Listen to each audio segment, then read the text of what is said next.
নমস্কার, আমি তনুশ্রী হোম কিচেনে সবাইকে স্বাগত। আজ রয়েছে আমার দুটো ভীষণ পছন্দের রেসিপি। তো আমার পছন্দের রেসিপিগুলোই তোমাদের সাথে সবসময় শেয়ার করে থাকি। আজ রয়েছে ইলিশ মাছের মাথা দিয়ে ছোলার শাক, আর থাকছে সর্ষে ছাকা ইলিশ ডুবকি। দুটোই ভীষণ টেস্টি পছন্দের রেসিপি। প্রথমে রয়েছে ছোলার শাকের রেসিপি। এর জন্য কড়াইতে দেব সর্ষের তেল। 1 চামচ একদম সামান্য তেল দিয়েছি, একটা তেজপাতা, একটা শুকনো লঙ্কা, আর দিয়েছি 1 চা চামচ মতো জিরে। ফোড়ন খুব ভালো করে ভেজে নেব। ফোড়ন থেকে সুন্দর একটা গন্ধ বেরিয়ে আসবে, বা শুকনো লঙ্কাটা বেশ সুন্দর ভাজা ভাজা হয়ে একটু লালচে কালচে কালার চলে আসবে। এই অবধি কিন্তু ফোড়ন ভেজে নিতে হবে।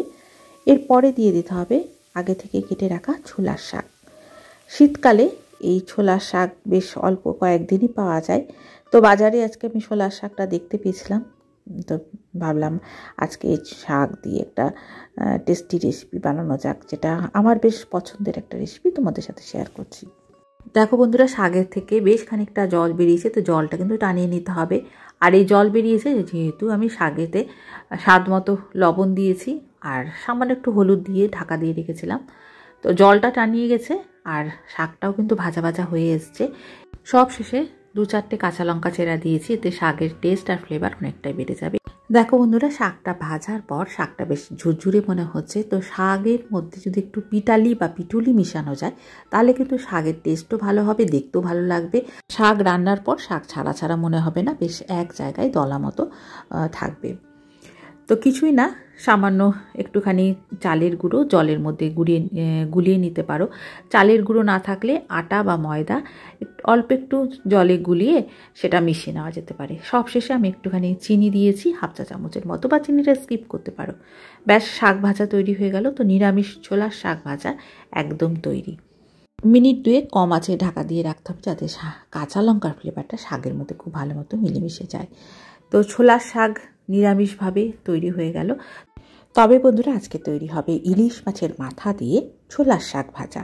শাক ভাজা তো হয়েই রয়েছে।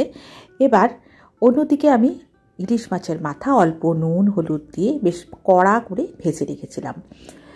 তো শাক যখন একদম কমপ্লিট হয়ে যাবে ভাজা, তারপরে একদম শেষে এই ইলিশ মাছের ভাজা মাথাটা শাকের সাথে মিশিয়ে নিতে হবে খুব ভালো করে।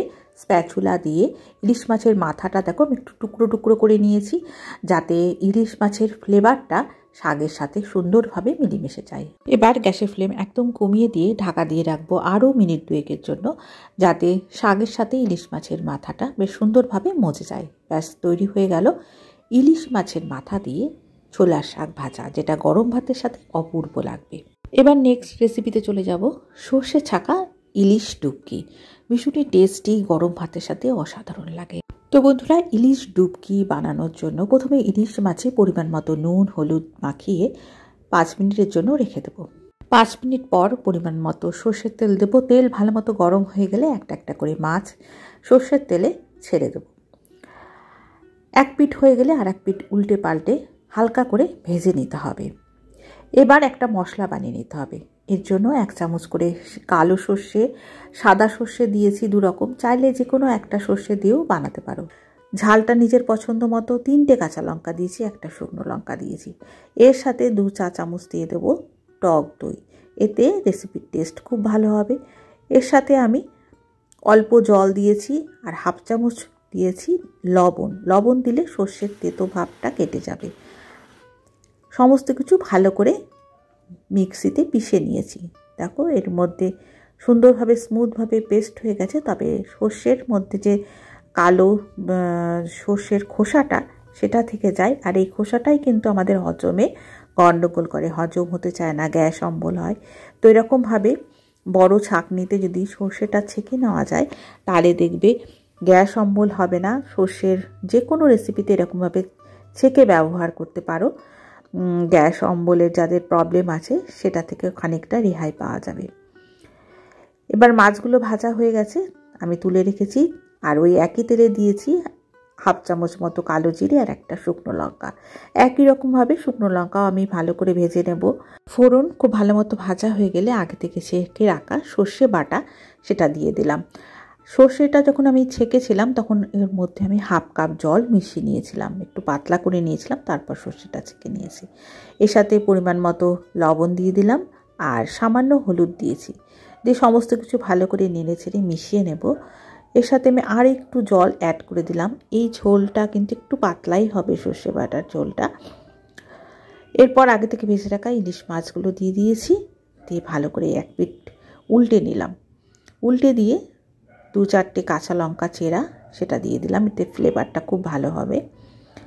মাছের ঝোলটা যখন ফুটে উঠবে তখন আমি দিয়ে দেবো বেশ খানিকটা সর্ষের তেল। এখানে প্রায় 2 টেবিল চামচ মতো সর্ষের তেল দিয়ে দিয়েছি। আর এরকমভাবে সর্ষের তেল পর থেকে অ্যাড করলে এর ফ্লেভার আর টেস্ট কিন্তু অনেকটাই বেড়ে যাবে। এবার আমি ঢাকা দিয়ে দেবো, কম আঁচ করে 5 মিনিট রেখে দেবো, খুব বেশি না। 5 মিনিট পর আমি এটা খুলে দেখাচ্ছি যে ইলিশ ডুবকি কিন্তু একদম রেডি।